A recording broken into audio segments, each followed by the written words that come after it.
Alright YouTube, hello, thank you for watching. I'm taking a peek inside a Yamaha C6 preamp today.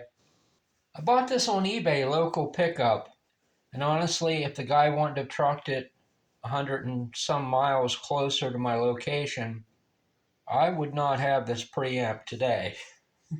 It's got a whole bunch of controls and switches. That's where the work is always at.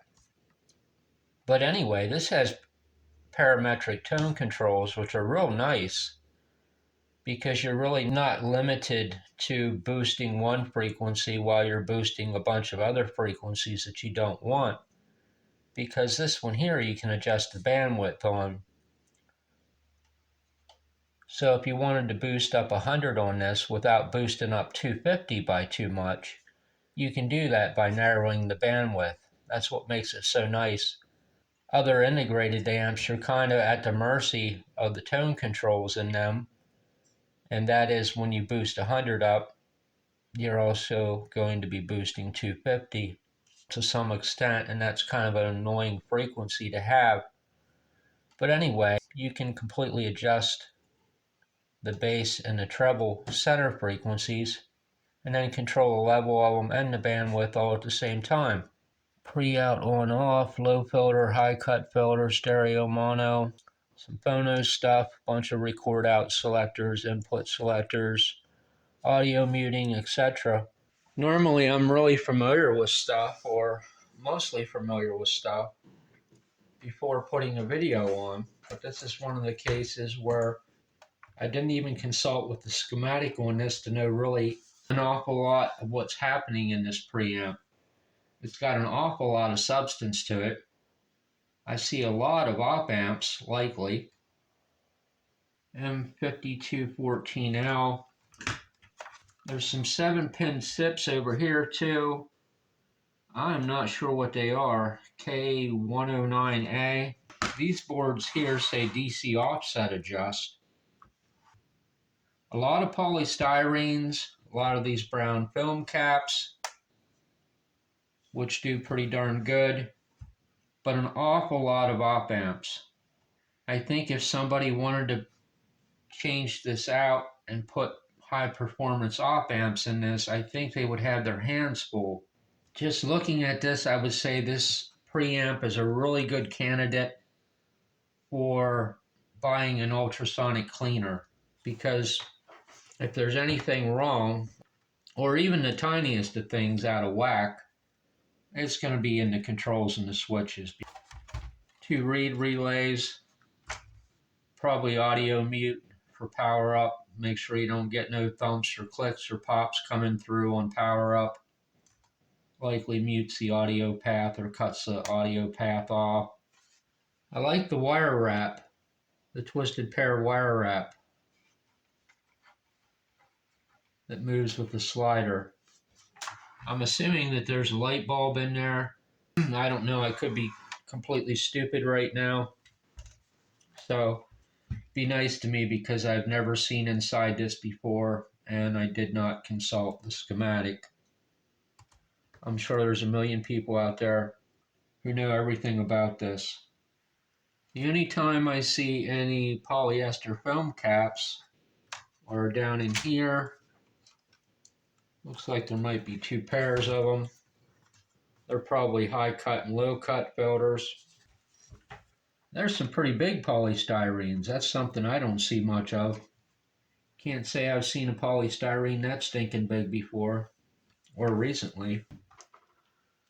Phono 1, Phono 2, tuner, auxiliary, tape playback, record out, tape playback, record out, pre-out. I always thought these switches were amazing. Whoever come up with this idea was really on top of things. A little piece of metal that slides in the track. Who would have thought of that?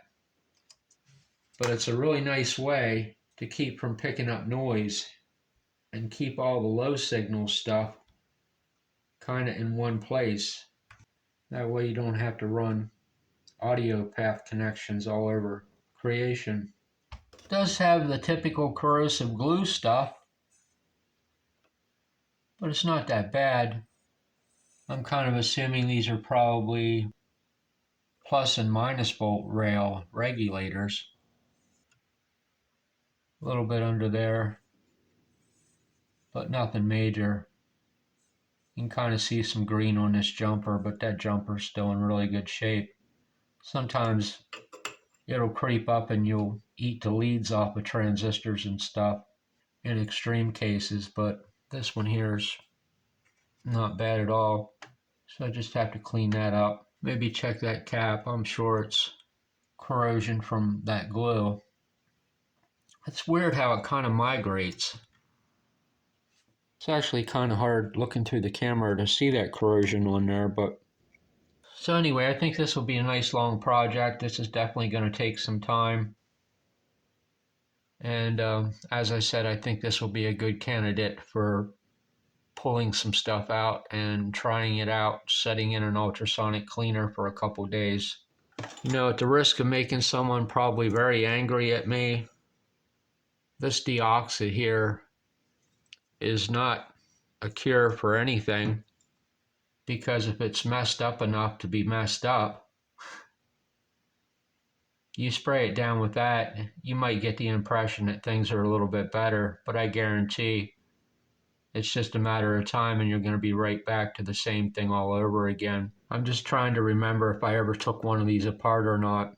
But then again, yes, I think I have unsnapped these before. I think these just simply unclip here and then just pull away, and then you'd have to unsolder everything and desolder the tabs and pull it out and throw it in an ultrasonic. Just very time consuming. Just for the heck of it, let's go across to volume control.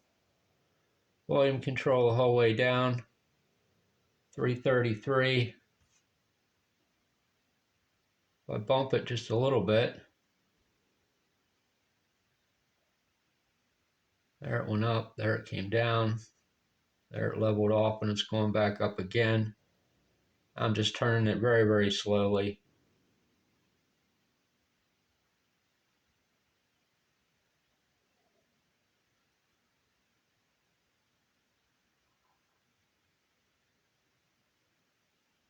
There's one little spot in there I can kind of see. Let's look at this side. Now this side reads 332 basically. Turn it up a little bit. Kind of lingered there for a little bit, and then it took a little bit of a sudden jump. Now it's not quite sure if it wants to go up or not. You can tell there's some rattiness at the bottom of the pot. Generally that's where it occurs at. You'll find places where you get basically like a tracking error, is what I call it,